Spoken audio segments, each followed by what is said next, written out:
Assalamualaikum warahmatullahi wabarakatuh. Saya Sahila Tazkiyatun Nufus dari kelas PAI 3B. Di sini saya akan sedikit menceritakan tentang Nabi Sulaiman dan burung hudhud.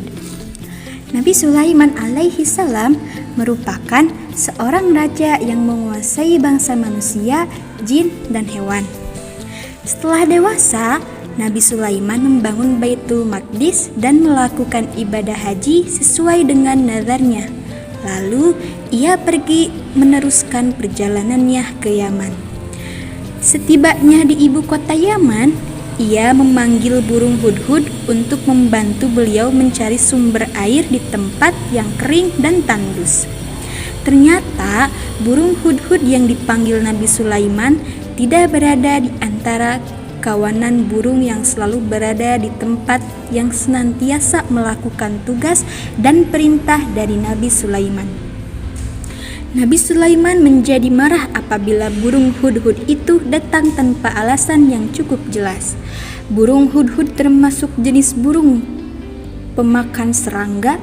Ia mempunyai paruh yang panjang, berjambul di bagian kepala, berekor panjang, dan berbulu indah beraneka warna. Ia hidup dengan membuat sarang atau lubang pada pohon-pohon kayu yang telah mati. Tak lama kemudian, burung hudhud datang, dan ia hinggap di tangan Nabi Sulaiman sambil menundukkan kepala. Karena ia merasa ketakutan, ia berkata, "Aku telah melakukan penerbangan serta pengintaian dan menemukan sesuatu yang sangat penting untuk diketahui oleh Paduka Tuan.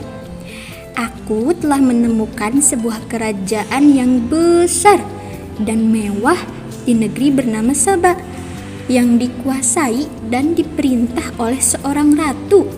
Aku juga melihat ratu itu duduk di atas sebuah tahta yang megah, bertaburan permata yang berkilauan. Ratu dan rakyatnya itu tidak mengenal Tuhan pencipta alam yang telah mengaruniakan mereka kenikmatan dan kebahagiaan hidup. Mereka tidak menyembah dan sujud kepada Allah, tetapi kepada matahari dikala terbit dan terbenam. Mereka telah disesatkan oleh iblis dari jalan yang lurus dan benar," ucap burung hudhud.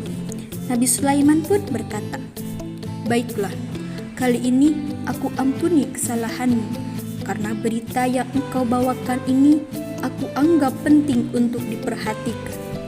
Aku akan menulis sebuah surat dan bawakanlah surat ini ke negeri Saba, tempat istana ratu yang engkau maksud.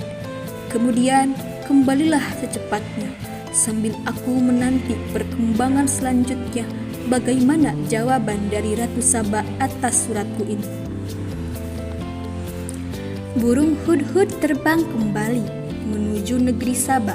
Setibanya di atas istana kerajaan, burung hudhud melemparkan surat Nabi Sulaiman tepat di depan Ratu Bilqis yang sedang duduk di atas tahtanya yang megah. Ia terkejut melihat sepucuk surat jatuh dari udara tepat di hadapan wajahnya. Dalam surat tersebut, Nabi Sulaiman mengajak Ratu Bilqis dan rakyatnya agar tidak menyembah matahari dan berserah diri kepada Allah. Kemudian Ratu Bilqis mengadakan perkumpulan dengan para penasihatnya untuk membahas isi surat Nabi Sulaiman. Di sini dapat kita pelajari bahwa Nabi Sulaiman merupakan nabi yang memiliki mukjizat dapat berbicara dengan hewan. Dan ia pun berpikir serta ketelitian dalam mengambil keputusan karena ia memiliki kecerdasan dan kedermawanan. Sekian, mohon maaf atas segala kesalahan. Assalamualaikum warahmatullahi wabarakatuh.